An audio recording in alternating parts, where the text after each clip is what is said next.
নমস্কার, আপনাদের সঙ্গে আমি অর্পিতা। শুরু করছি পলিটিক্স। প্রধানমন্ত্রীর দোষারোপ টিকল না, বাংলায় রামনবমী পালন করতেও আদালতে যেতে হয়। মঙ্গলবার উত্তরবঙ্গের প্রচারে এসে মোদি সেই দাবি করেছিলেন।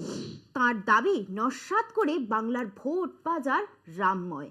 শুধু গেরুয়া বাহিনী নয়, প্রবল উৎসাহে তৃণমূলের লোকসভা ভোট প্রার্থীরাও মাতলেন রাম স্মরণে। জয় শ্রীরাম ধ্বনিতে মিলেমিশে একাকার ঘাসফুল ও পদ্মফুল।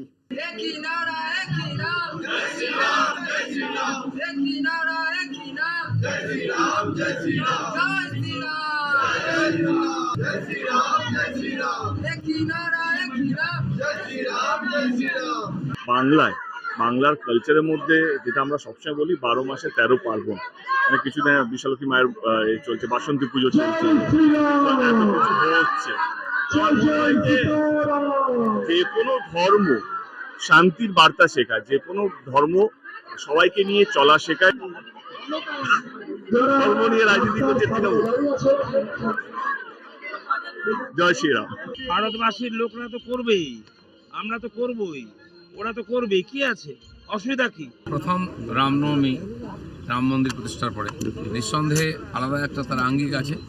সারা বিশ্বের হিন্দু সমাজ রাম মন্দির প্রতিষ্ঠার বিজয় উৎসব হিসেবে আজকে পালন করছে। হচ্ছে আমরা যে জয় শ্রীরাম বলি, আমরা বলছি জয় শ্রীরাম। এটা হচ্ছে ঠাকুরের নাম জয় শ্রীরাম। ওরা জয় শ্রীরাম, এটা কিন্তু স্লোগান নয়, ওটা কিন্তু ঈশ্বর ডাকা নয়, ওটা হচ্ছে যেটা সেটা আর বললাম না, কিন্তু ভক্তি যদি হয় জয় শ্রীরাম এরকম বলা উচিত। কিন্তু জয় শ্রীরাম বলে করে রামকে ডাকিয়ে দিয়ে আমরা রামই বলছি। অর্থাৎ ধোপে টিকল না মোদির দাবি। রাজ্য প্রশাসন বা শাসক দল তৃণমূল হিন্দু বিরোধী। ভোটের আবহে এই প্রচার যত তীব্র হবে ততই মেরুকরণ স্পষ্ট হবে।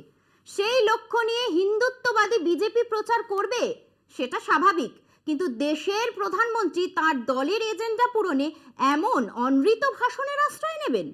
বিশ্ব হিন্দু পরিষদ বরাবরই রামনবমী পালন করে আসছে। তা মূলত তাদের সাংগঠনিক পরিসরেই সীমাবদ্ধ থাকত। 2014 সালে নরেন্দ্র মোদীর নেতৃত্বাধীন বিজেপি তথা এনডিএ সরকার ক্ষমতায় বসার পর থেকে রামনবমী শুধু শাসকের নয়, রাষ্ট্রীয় পৃষ্ঠপোষকতাও পেতে শুরু করে।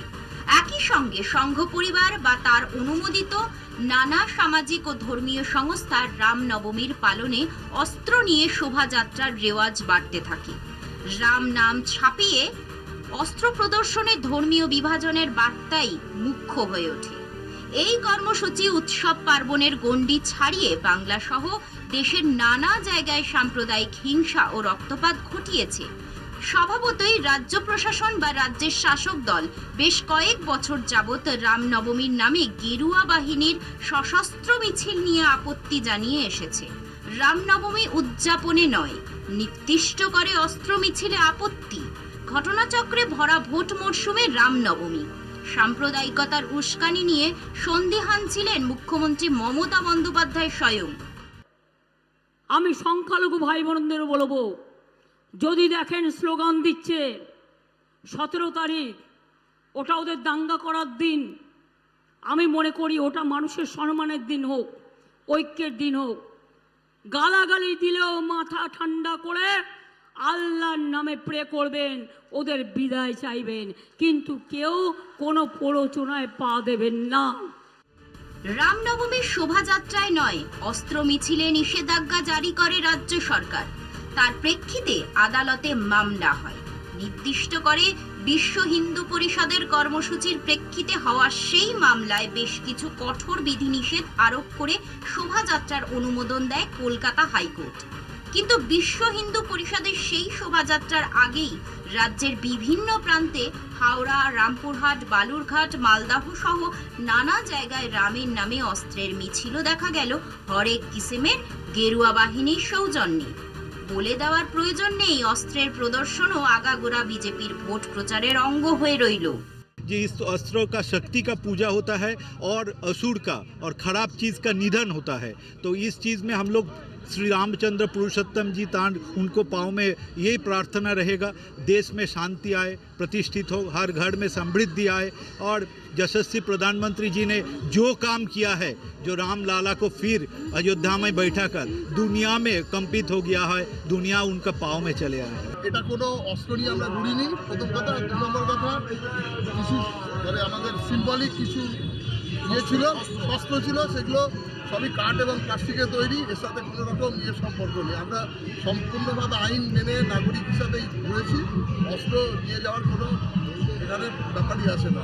বালুরঘাটের জনসভায় দাঁড়িয়ে প্রধানমন্ত্রী বলেছিলেন শ্রদ্ধা ও ভক্তির সঙ্গে বাংলার মানুষ রামনবমী পালন করবে। রাম ভক্তরা তা করলেনও, কিন্তু মোদি ভক্তরা বিদ্বেষ বার্তা দিতে সেই ভক্তবৃন্দের অস্ত্র মিছিলের নেপথ্যে কি প্রধানমন্ত্রীর অনুপ্রেরণা? প্রশ্ন কিন্তু রই গেল। সময় একটা বিরতির, সঙ্গে থাকুন। দেশে প্রথম দফার ভোট শুরু হচ্ছে কাল বাদে পরশু, অর্থাৎ শুক্রবার। ভারতের মোট 102টি লোকসভা কেন্দ্রের ভোট নেওয়া হবে ওই দিন। বাংলার 3টে কেন্দ্র রয়েছে ওই তালিকায়। শুক্রবার ভোট হবে উত্তরবঙ্গের কোচবিহার, আলিপুরদুয়ার এবং জলপাইগুড়ি কেন্দ্রে। আজ সন্ধে 6টায় প্রচার শেষ হয়ে গিয়েছে। প্রচারের শেষ দিনে ওই 3 কেন্দ্রেই রীতিমতো ঝড় উঠল। তৃণমূল নেত্রী মমতা বন্দ্যোপাধ্যায় আজ প্রচার সারলেন প্রতিবেশী রাজ্য অসমে। প্রচারে নামেন সিপিএম নেতা মোহাম্মদ সেলিম, কংগ্রেস এবং বিজেপির নেতারা। গত কয়েকদিন ধরেই বাংলার মুখ্যমন্ত্রী মমতা বন্দ্যোপাধ্যায় রীতিমতো ঘাঁটি গেড়ে বসেছিলেন উত্তরবঙ্গে। তিনি এবং শাসক দলের সাধারণ সম্পাদক অভিষেক বন্দ্যোপাধ্যায় একাধিক সভা করেছেন রোড শো এই 3 কেন্দ্রে। থেমেছিল না বিজেপিও। প্রধানমন্ত্রী নরেন্দ্র মোদী, কেন্দ্রীয় স্বরাষ্ট্রমন্ত্রী অমিত শাহ, প্রতিরক্ষা মন্ত্রী রাজনাথ সিং সহ আরো অনেকে প্রচার সারেন। প্রশ্ন উঠেছে তৃণমূলের নেতা নেত্রীদের নজর কেন উত্তরবঙ্গের দিকে? 2019 সালের লোকসভা ভোটে উত্তরবঙ্গ থেকে খালি হাতে ফিরতে হয়েছে বাংলার শাসক দলকে।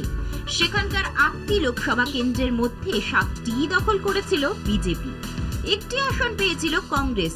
2021 বিধানসভা ভোটে তৃণমূল উত্তরবঙ্গে পায়ের তলার মাটি কিছুটা খুঁজে পেয়েছে।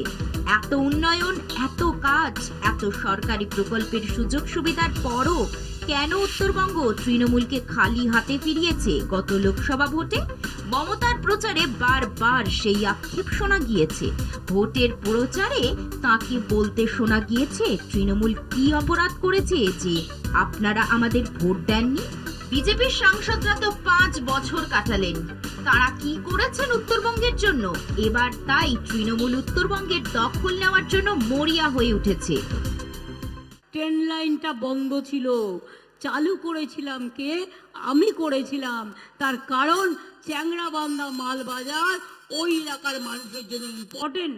পোর্ট, ল্যান্ড পোর্ট, হলদিবাড়ি, এটাও আমাদের করা। কুচবিহার টাউন হেরিটেজ কারা করেছে? আমরা করেছি, এখনো কাজ চলছে।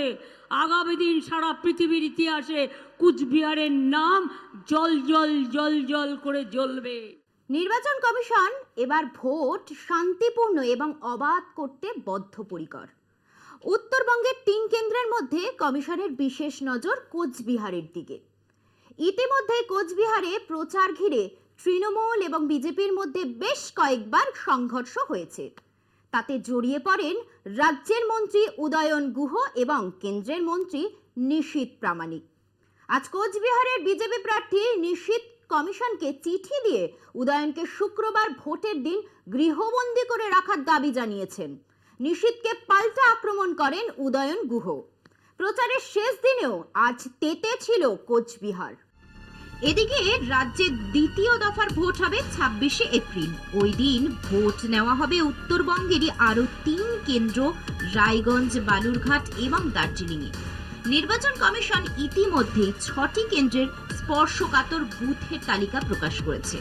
কোচবিহারে 2043টি বুথের মধ্যে 196টি, আলিপুরদুয়ারে 1867টি বুথের মধ্যে 159টি এবং জলপাইগুড়িতে 1904টি বুথের মধ্যে 391টি বুথকে স্পর্শকাতর বলে ঘোষণা করেছে।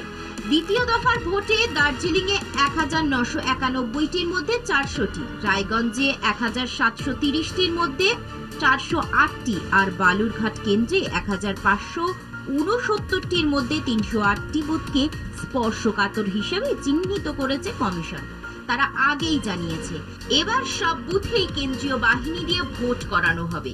বিশেষ পুলিশ পর্যবেক্ষক অনিল কুমার ইতিমধ্যেই উত্তরবঙ্গে পৌঁছে গিয়েছেন। তিনি 3 জেলার রিটার্নিং অফিসারের সঙ্গে বৈঠক করেন, কথা বলেছেন কেন্দ্রীয় বাহিনীর নোডাল অফিসারের সঙ্গে। রাজ্যপাল সিভি আনন্দ বসু ভোটের সময় উত্তরবঙ্গে থাকছেন। তিনি জানিয়েছেন এবার ভোটে হিংসা বরদাস্ত করা হবে না। উত্তরবঙ্গের 3 কেন্দ্রের ভোট অবাধ করা নির্বাচন কমিশনের কাছে বড় চ্যালেঞ্জ। 2021 সালের বিধানসভা ভোটের সময় কোচবিহারেরই শীতলকুচিতে ভোটের লাইনে গোলমাল ঘিরে কেন্দ্রীয় বাহিনীর গুলিতে 5 জনের মৃত্যু হয়। সেই কথা মাথায় রেখে কমিশন এবার কোচবিহার নিয়ে অনেক বেশি সতর্ক। এই লোকসভা ভোটেও তৃণমূলের প্রচারে বারবার ফিরে আসে শীতলকুচির গুলির প্রসঙ্গ। সেই গুলি চালনার সিআইডি তদন্ত এখনো চলছে। তৃণমূল নেত্রী মমতা বন্দ্যোপাধ্যায় গোটা ঘটনার দায় চাপিয়েছেন কেন্দ্রীয় বাহিনীর ঘাড়ে। নির্বাচন কমিশনের প্রস্তুতি শেষ, এবার পরীক্ষায় বসার পালা। সময় একটা বিরতি, ফিরছি বিরতির পর, সঙ্গে থাকুন। মাঝে আর মাত্র একটা দিন, প্রথম দফার নির্বাচনের ঠিক মুখে তৃণমূলের ইস্তেহার প্রকাশিত। মোদির গ্যারেন্টির পাল্টা দিদির শপথ। 10 শপথের অঙ্গীকার নিয়ে তৃণমূলের ইস্তেহার, যার নাম অঙ্গীকার পত্র। 100 দিনের কাজের মজুরি বৃদ্ধি থেকে শুরু করে দুয়ারে রেশন, বিনামূল্যে গ্যাস সিলিন্ডার সহ একাধিক প্রতিশ্রুতি পূরণের আশ্বাস রয়েছে অঙ্গীকার পত্রে। বিশ্বাস আছে তো? ভরসা আছে তো? আমি কোনোদিন মানুষকে ঠকাই নাই। মোদির গ্যারেন্টির মতো মিথ্যাচার নয়, মমতার গ্যারেন্টি মমতা নয়, মা মাটি মানুষ। বিজেপির ইস্তেহারে মোদির গ্যারেন্টি হিসাবে উঠে আসে দুর্নীতি দমন, গরিবদের পরিষেবা, নারী শক্তির বিকাশ সহ বিভিন্ন বিষয়। কি কি উঠে এলো মোদির গ্যারেন্টিতে? टीएमसी के लोग डबल बौखलाए हुए हैं। পাল্টা বিরোধীরা আওয়াজ তোলেন, কৃষকদের উন্নয়নে মোদির গ্যারেন্টি কোথায়? দরিদ্র ভারত, মুদ্রাস্ফীতি, কৃষকদের ন্যূনতম সহায়ক মূল্য নিয়ে কেন নীরব বিজেপি? তথাকথিত দরিদ্র রাজ্যগুলির উন্নতির কথা কবে ভাববেন মোদি? প্রায় একই প্রশ্ন তুলে মোদির গ্যারেন্টির পাল্টা দিদির শপথের কথা বলল তৃণমূল, যাকে ঠিক ইস্তেহার বলছে না রাজ্যের শাসক দল। মোদির গ্যারেন্টির মতো মিথ্যাচার নয়, মমতার গ্যারেন্টি মমতা নয়, মা মাটি মানুষ। ঠিক কাদের কথা মাথায় রেখে তৈরি হলো তৃণমূলের ইস্তেহার? মূল সুরটি বা কি এই ইস্তেহারের? কি বলছেন মন্ত্রী চন্দ্রিমা ভট্টাচার্য? আজকে ভারতবর্ষে সামগ্রিকভাবে সমস্ত মানুষ, আমাদের দেশের মানুষ, আমাদের রাষ্ট্রের মানুষ, মহিলা হোক, জনজাতি হোক, উপজাতি হোক, পুরুষ হোক, যুবক হোক, কৃষক হোক, শ্রমিক হোক, তারা সবাই জানে একমাত্র যিনি প্রতিজ্ঞা রাখেন শপথ করে তার নাম মমতা বন্দ্যোপাধ্যায়। দিদির শপথ তাই আমরা নিশ্চিতভাবে বাস্তবায়িত করব, এ বিষয়ে কোনো সন্দেহ নেই। ইশতেহারে মোট 10 শপথের প্রতিশ্রুতি তৃণমূলের। বর্ষিয়ান তৃণমূল নেতা অমিত মিত্র জানাচ্ছেন, ইস্তেহারের প্রতিশ্রুতি দেশ জুড়ে 100 দিনের কাজ নিশ্চিত হবে, মজুরি বৃদ্ধি হবে শ্রমিকের মাথাপিছু 400 টাকা। সমস্ত জব কার্ড হোল্ডারদের 100 দিনের গ্যারেন্টি যুক্ত কাজ প্রদান করা হবে এবং সমস্ত শ্রমিকরা দেশ জুড়ে দৈনিক 400 টাকা বর্ধিত ন্যূনতম মজুরি পাবেন।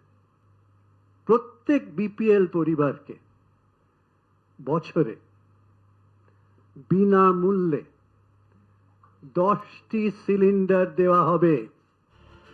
ইস্তেহারের আরো প্রতিশ্রুতি, বাতিল হবে নাগরিকত্ব আইন, বাতিল করা হবে এনআরসিও, আশ্বাস দেওয়া হয়েছে কার্যকর হবে না অভিন্ন দেওয়ানি বিধি।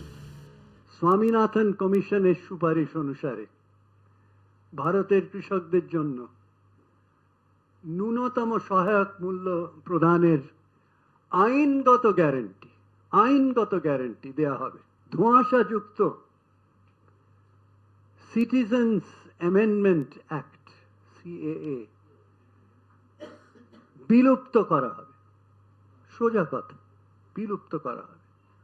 এবং national register of citizens NRC বন্ধ করা হবে, স্পষ্ট। ইউনিফর্ম সিভিল কোড ভারত জুড়ে প্রয়োগ করা হবে না। তৃণমূলের ইস্তেহার প্রকাশের পর শুরু হয়েছে কাটা ছেঁড়া। বিজেপির বক্তব্য, বাংলা এবং অসমের বাইরে যে দলের অস্তিত্বই নেই তাদের ইস্তেহারের কি গুরুত্ব আছে? যে রাজনৈতিক দলটা বাংলার বাইরে কিচ্ছু নেই, এক আধটা সব করে আসামি আর এখানে সিট দিয়েছে, সেই পার্টির ইস্তেহারের কি মূল্য আছে? যে সমস্ত প্রতিশ্রুতি দিয়েছে, এই করব সেই করব, এটা রাজ্য বিধানসভার নির্বাচন নয়। প্রথমে কংগ্রেস, তারপর বিজেপি এবং একেবারে শেষে তৃণমূলের ইস্তেহার প্রকাশিত হলো।